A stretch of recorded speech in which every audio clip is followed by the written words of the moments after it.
분자라는 건 무엇일까요? 우리가 분자에 대해서 알아보도록 하겠습니다. 분자는 물질의 성질을 가진 가장 작은 입자다. 가장 작은 알갱이다. 이렇게 과학적으로 정의를 합니다. 이게 도대체 무슨 말이에요? 여러분이 좀 더 이해하기 쉽게 예를 들어 설명하는 것이 좋겠죠. 자, 먼저 물질이라고 하는 것은 예를 들면 설탕, 공기 중에 있는 산소 기체, 수소 기체, 이산화탄소 기체, 질소 기체가 가장 많죠. 이런 것들이 다 물질이 될 수 있고, 여러분이 아무래도 일상생활에서 가장 흔히 접할 수 있는 물이 대표적인 물질이겠죠. 그래서 이렇게 물로 설명을 해보면 물컵 속에 물이 있습니다. 오늘 아침에 물을 마셨겠죠? 그 물을 또 반으로 나눈다고 생각하면 이렇게 되고, 또 반으로 나눌 수 있죠.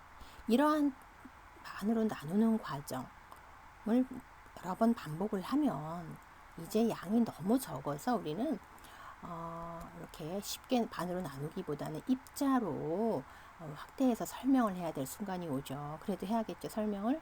자, 이렇게 아주 적은 양의 물속에 몇 개의 입자들이 들어있고, 그걸 또 반으로 나눠서 반만 남기면 이렇게 2개, 또 그 다음에 반으로 또 남기면 1개, 이렇게 되겠죠. 더 이상 나눌 수가 없어요. 그런데 이 입자가 만약에 많이 여러 개 모여 있을 때 물의 성질을 가진다. 우리가 물을 보는 것과 같은 색깔, 맛,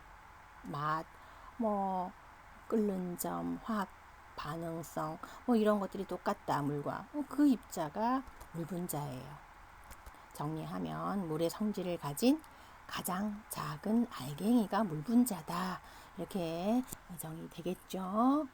자, 물을 통해서 분자가 잘 이해되셨길 바랍니다. 우리가 원자라고 부르는 또 하나의 입자, 원자는 무엇일까요? 원자의 과학적인 정의는 화학 반응을 통해서 쪼갤 수 있는 가장 작은 입자다, 가장 작은 알갱이다, 이렇게 정의하는데요. 이건 역시 예를 들어서 설명을 하는 것이 좋겠죠. 자, 다시 물 가지고 설명을 해보면, 이게 물 분자 우리 눈으로 보이지 않아서 이렇게 확대를 해보면 이렇게 이게 물 분자 모형이죠. 이렇게 이루어졌다고 보고, 이게 물 분자인데, 이게 원자들로 구성이 되어 있는 거예요. 분자는 원자들로 구성이 되어 있습니다. 그래서 이렇게 그림에 있는 것들을 이렇게 나누어 보면 파란 동그라미 하나, 노란 동그라미 2개, 요 두 가지 입자인 두 가지 종류의 동그라미로 되어 있는데 개수는 3개죠. 그래서 산소 원자, 파란 동그라미는 산소 원자, 노란 동그라미는 수소 원자, 이렇게 되어 있는데 노란 동그라미는 2개였죠. 마치 미키마우스처럼 생긴 그 얼굴이 산소 원자, 귀가 수소 원자 2개로 이루어진 것처럼 이렇게 표현을 흔히 하고 있어요, 물 분자는. 그래서 이렇게 이루어지고, 이게 더 이상은 이 산소 원자를 여러 개 모아본다든지 수소 원자를 여러 개 모아본다든지 아무리 많이 모아도 더 이상 물의 성질을 가지지는 않아요, 그 어느 것도.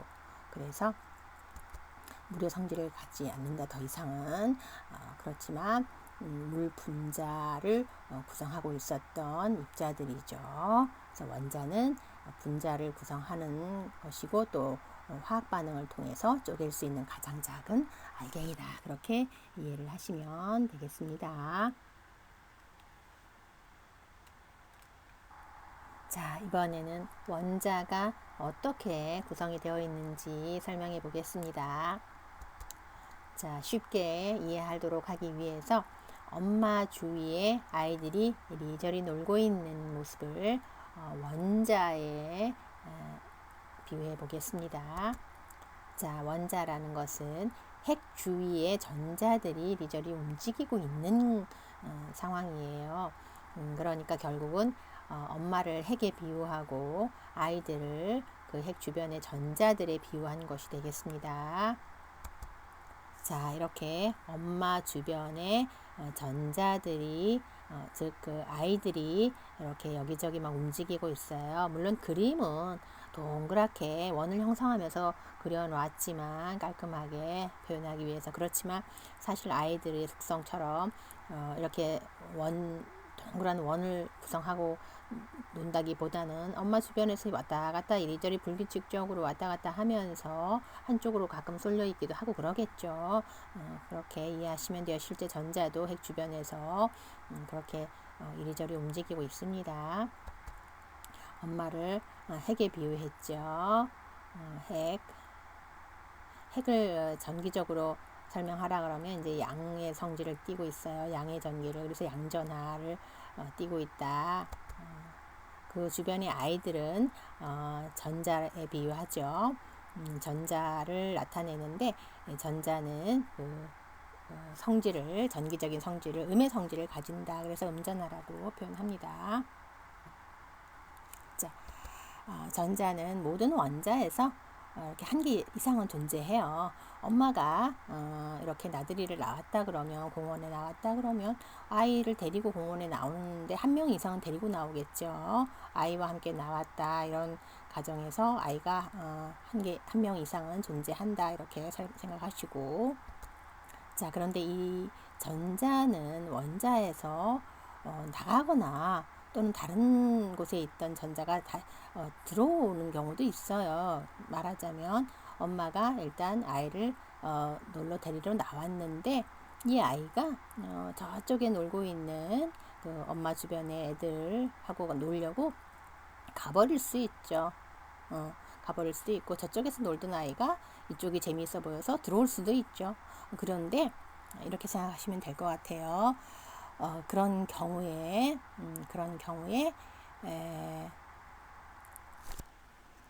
요게 전자가 들어오면, 엄마가 가지고 있는 사탕이 아이들하고 원래 수가 똑같다고 그러면 한 명이 들어오면 사탕이 하나 모자라죠. 그럼 우리가 마이너스라고 표현하죠. 음의 부호. 그래서 음전하가 늘어나요. 아이가 들어오면, 전자가 늘어나면. 그리고 만약에 여기 있던 아이가 나갔다. 그러면 엄마가 사탕이 하나 남게 되죠. 플러스가 되죠. 개수가. 그러면 양전하로 표현할 수 있죠. 양전하가 양의 전하가 하나씩 증가하는 거죠. 그래서 전자가 나갈 때 양의 전하가 증가하고 전하가 양으로 증가하고, 들어오면 음전하의 그 수가 증가하고, 이렇게 생각을 하시면 되겠습니다.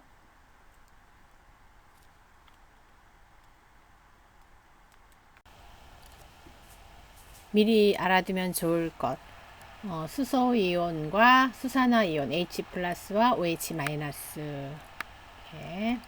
H+는 수소이온이고, 이건 수소 원자, 중성 원자가 전자 하나를 잃었을 때 양이온이 돼요. 이게 양전하를 띠기 때문에 양이온이라고 부르는 거예요. OH-는 수산화 이온이에요. 이건 산소하고 수소 원자가 이렇게 결합되어 있는 거잖아요. 그것들의 전자가 이렇게 총합이 있겠죠. 그것들보다 한 개 더 가지고 있는 상태이기 때문에 음이온이에요. 전자가 음전하를 띠니까.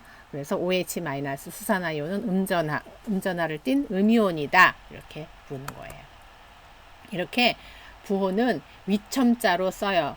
그래서 전자 하나를 잃었다, 얻었다 이걸 표시하는 건데, 숫자 1은 생략을 하고 그냥 플러스 마이너스를 하고, 만약에 숫자 2부터 해당되는 거라면은 2 플러스 2 마이너스 이런 식으로 숫자를 앞에 써줘요. 1은 생략하고.